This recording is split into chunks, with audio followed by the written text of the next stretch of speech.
کسی سے پیسے مانگنے سے پہلے یہ وظیفہ کر لو، آسمان سے دولت بارش کی طرح برسے گی۔ صرف 3 بار یہ سورت پڑھ لو، بسم اللہ الرحمن الرحیم۔ محترم ناظرین، دنیا میں شاید ہی کوئی ایسا آدمی ہو جسے دولت کی ضرورت نہ ہو، جسے پیسے کی طلب نہ ہو، جو یہ نہ چاہتا ہو کہ میرے پاس دولت ہو۔ آپ بے شک جتنا مرضی تلاش کر لیں، ایسا کوئی بندہ نہیں ہوگا جسے دولت کی طلب نہیں ہوگی۔ ہر بندہ یہ چاہتا ہے کہ اس کے پاس جتنی دولت ہے وہ کم ہے اور وہ زیادہ چاہتا ہے۔ ہر بندے کی خواہش ہے کہ اس کے پاس مال و دولت خوب ہو، آرام دہ زندگی ہو، تمام سہولیات اسے میسر ہوں۔ آج سے کچھ عرصہ پہلے انسان اپنی ضروریات کو پورا کرنے کے لیے پیسہ کماتا تھا، یعنی کہ اس کی جو ضروریات بھی تھی، جو بنیادی ضروریات ہوتی ہیں، ان کے لیے پیسے کی طلب ہوتی تھی۔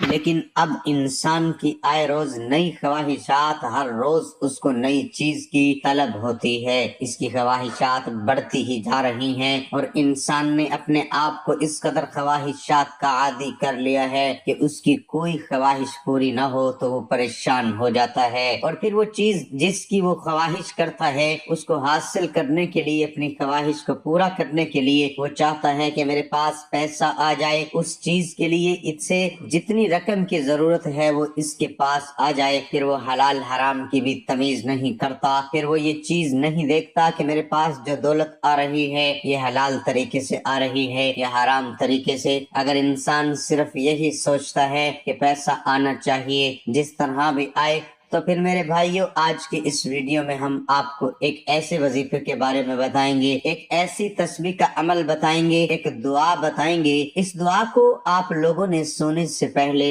پڑھ لینا ہے، یعنی کہ جب آپ سوتے ہیں اس سے پہلے آپ نے پڑھ لینا ہے۔ اس دعا کی برکت سے آپ کے پاس کبھی پیسوں کی کمی نہیں آئے گی، دولت آپ کے گھر خوب آ جائے گی۔ نبی کریم صلی اللہ علیہ وسلم کا فرمان مبارک ہے کہ میری امت کا جو فتنہ ہے وہ مال ہے۔ اور میرے بھائیوں، آپ لوگوں نے دیکھا ہوگا کہ آج کل لوگ اس فتنے میں سب سے زیادہ پڑ گئے ہیں اور ہم اس قدر گر چکے ہیں کہ جہاں سے بھی ہمیں مال حاصل ہو، ہم یہ نہیں دیکھتے کہ یہ کیا ہے، ہم اپنا ضمیر تک بیچ دیتے ہیں، پرواہ ہی نہیں کرتے کہ اس کے پیچھے کیا ہے۔ لوگ مال بنانے کے چکر میں لوگوں کے منہ سے، غریب لوگوں کے منہ سے آخری نوالا تک چھین رہے ہیں، اپنی تجوریاں بھر رہے ہیں، مال پہ مال بنا رہے ہیں۔ انسانیت کی قدر کم ہو گئی ہے، غریبوں کا خیال لوگوں کے دلوں سے نکل چکا ہے، ہر کسی کو اپنی پڑی ہوئی ہے۔ میرے بھائیوں، مال بنانے کی یہ جو ہوس ہے یہ قبر تک ختم نہیں ہوتی، انسان کا پیٹ نہیں بھرتا۔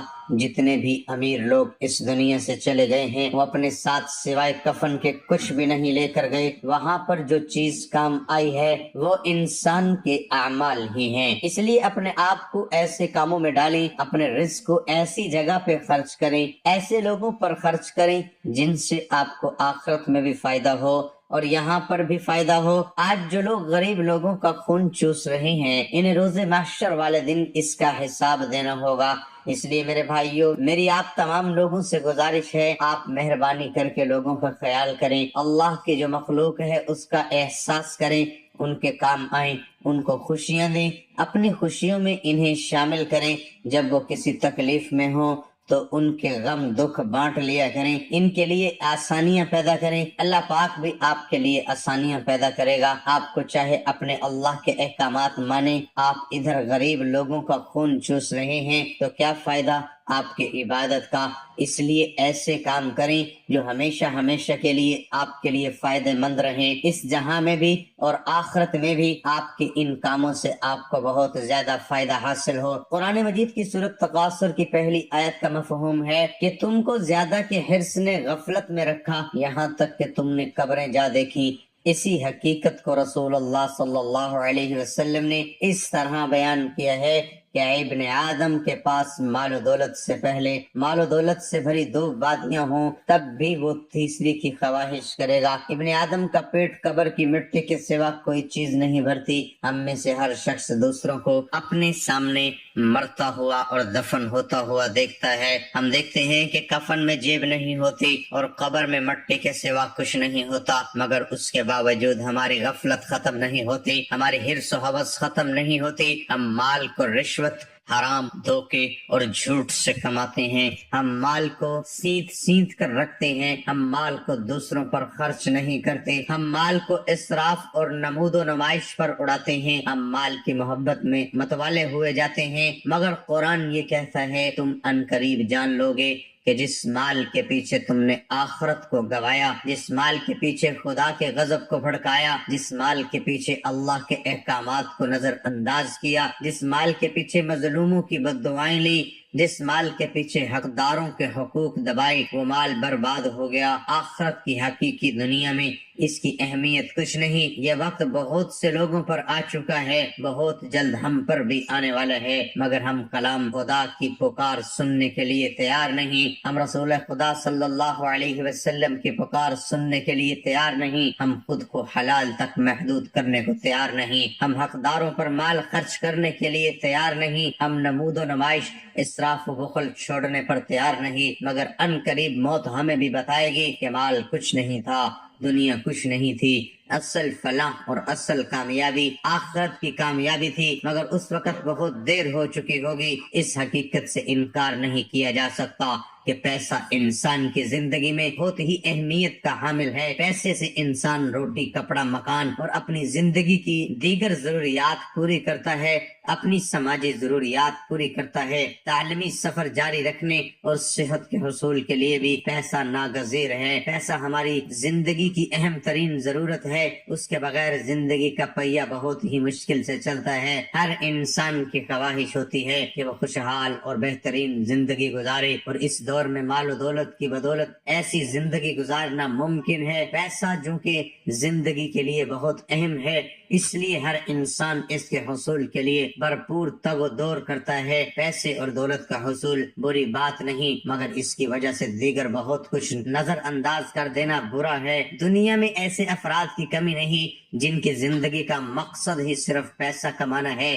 اس مقصد کی خاطر وہ لوگ کسی بھی حد تک جا سکتے ہیں، اخلاقیات کی ہر حد پامال کر جاتے ہیں، برائی کی ہر حد پار کر جاتے ہیں۔ ایسے افراد کے نزدیک عزیز ترین خونی رشتوں کی بھی کوئی اہمیت نہیں ہوتی۔ انہیں زیادہ سے زیادہ دولت کمانے اور جمع کرنے کی ہوس ہوتی ہے۔ اپنی ہوس کو پورا کرنے کے لیے وہ لوگ کسی کو نقصان پہنچانے سے بھی گریز نہیں کرتے۔ صبح اٹھنے کے بعد سے رات کو بستر پر جانے تک انہیں ہر لمحہ یہی دھن سوار رہتی ہے کہ کس طرح زیادہ سے زیادہ پیسہ جمع کیا جائے۔ اس کوشش میں انہیں قوانین و ضوابط توڑنے اور اخلاقی حدود پامال کرنے میں بھی کوئی آر محسوس نہیں ہوتی۔ یہ لوگ حلال و حرام کی تمیز بھول جاتے ہیں اور ذاتی مفاد، خود غرض اور نفسانیت ہر وقت ان کے پیش نظر رہتی ہے۔ دوسری طرف کچھ ایسے لوگ بھی سماج میں پائے جاتے ہیں جو مال و دولت کمانے کی فکر کرنے کو ناپسندیدہ سمجھتے ہیں۔ ان کے نزدیک یہ دنیا داری، مذہبیت، دینداری اور تقوی کے مغایر ہے۔ اس کے مقابلے میں فقر و فاقہ کی زندگی گزارنا اور تنگی و ترشی سے رہنا اجر و ثواب کا باعث ہے، اور اس کی بڑی فضیلت بیان کی گئی ہے۔ یہ دونوں نقطہ ہائے نظر دو انتہاؤں پر ہے، راہ اعتدال ان کے درمیان ہے، اور اسی کی اسلام نے تعلیم دی ہے۔ آپ لوگ بھی غریب ہیں، محتاج ہیں، تنگ دست ہیں، اور چاہتے ہیں کہ آپ کے لیے بھی اللہ پاک ایسے وسائل پیدا کر دے۔ اللہ پاک آپ کو بھی بہترین اور بہت زیادہ رزق عطا فرمائے، جن اعمال سے، جن وظائف سے آپ کے پیسوں کی کمی پوری ہو جائے، آپ کے مال میں، رزق میں بہت زیادہ اضافہ ہو جائے، آپ کی جو محتاجی ہے، آپ کی جو غربت ہے